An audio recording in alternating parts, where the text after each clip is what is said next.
মই আসলতে অভিভাৱক প্ৰশাসনৰ অভিভাৱক মন্ত্ৰী হিচাপে মুখ্যমন্ত্ৰী ডাঙৰীয়াই নিযুক্তি দিয়াৰ পাছত কাৰ্যালয়লৈকে আহিব পৰা নাছিলোঁ, কিন্তু আমি ডেভেলপমেণ্টৰ কামত ইতিমধ্যে নিয়োজিত কৰিছোঁ নিজক।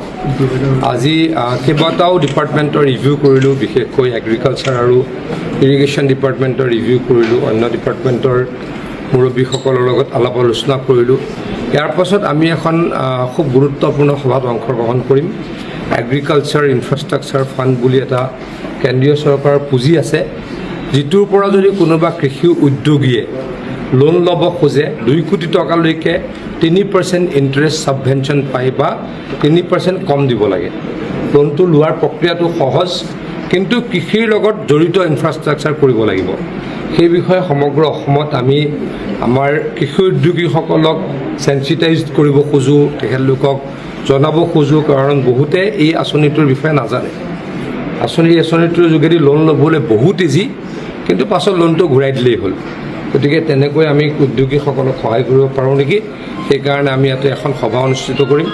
আমাৰ কাউন্সিলৰ মুৰব্বী তুলিৰাম ৰংহাং ডাঙৰীয়াই এই সভাখন আয়োজন কৰিছে।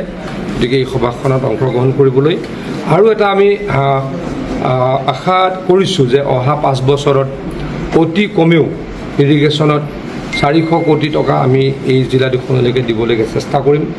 আৰু অতি কমেও আমাৰ 5 বছৰত প্ৰত্যেক বছৰে এটা সমষ্টিত, আমাৰ ইয়াতে 5টা সমষ্টি আছে, এটা সমষ্টিত কমেও 5 লাখ আমি ফল মূলৰ গছৰ পুলি দিবলৈকে চেষ্টা কৰিম।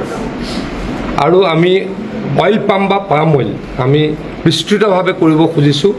আমাৰ কাৰ্বি আংলং ডিষ্ট্ৰিক্টত মাখানা খেতি আমি বিস্তৃতভাৱে কৰিব খুজিছোঁ।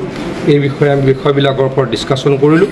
পৰৱৰ্তী সময়ত আকৌ আহিম, আজি যি ডিছকাশ্যন কৰিলোঁ তাৰ কামবিলাক ইমপ্লিমেণ্ট কৰাৰ কাৰণে। মই আচলতে অভিভাৱক প্ৰশাসনৰ অভিভাৱক মন্ত্ৰী হিচাপে মুখ্যমন্ত্ৰী ডাঙৰীয়াই নিযুক্তি দিয়াৰ পাছত কাৰ্যালয়লৈকে আহিব পৰা নাছিলোঁ, কিন্তু আমি ডেভেলপমেণ্টৰ কামত ইতিমধ্যে নিয়োজিত কৰিছোঁ নিজক। আজি কেইবাটাও ডিপাৰ্টমেণ্টৰ ৰিভিউ কৰিলোঁ, বিশেষকৈ এগ্ৰিকালচাৰ আৰু ইৰিগেশ্যন ডিপাৰ্টমেণ্টৰ ৰিভিউ কৰিলোঁ, অন্য ডিপাৰ্টমেণ্টৰ মুৰব্বীসকলৰ লগত আলাপ আলোচনা কৰিলোঁ। ইয়াৰ পাছত আমি এখন খুব গুৰুত্বপূৰ্ণ সভাত অংশগ্ৰহণ কৰিম। এগ্ৰিকালচাৰ ইনফ্ৰাষ্ট্ৰাকচাৰ ফাণ্ড বুলি এটা কেন্দ্ৰীয় চৰকাৰৰ পুঁজি আছে, যিটোৰ পৰা যদি কোনোবা কৃষি উদ্যোগীয়ে লোন ল'ব খোজে 2 কোটি টকালৈকে 3% ইণ্টাৰেষ্ট ছাবভেনশ্যন পায় বা 3% কম দিব লাগে। লোনটো লোৱাৰ প্ৰক্ৰিয়াটো সহজ, কিন্তু কৃষিৰ লগত জড়িত ইনফ্ৰাষ্ট্ৰাকচাৰ কৰিব লাগিব। সেই বিষয়ে সমগ্ৰ অসমত আমি আমাৰ কৃষি উদ্যোগীসকলক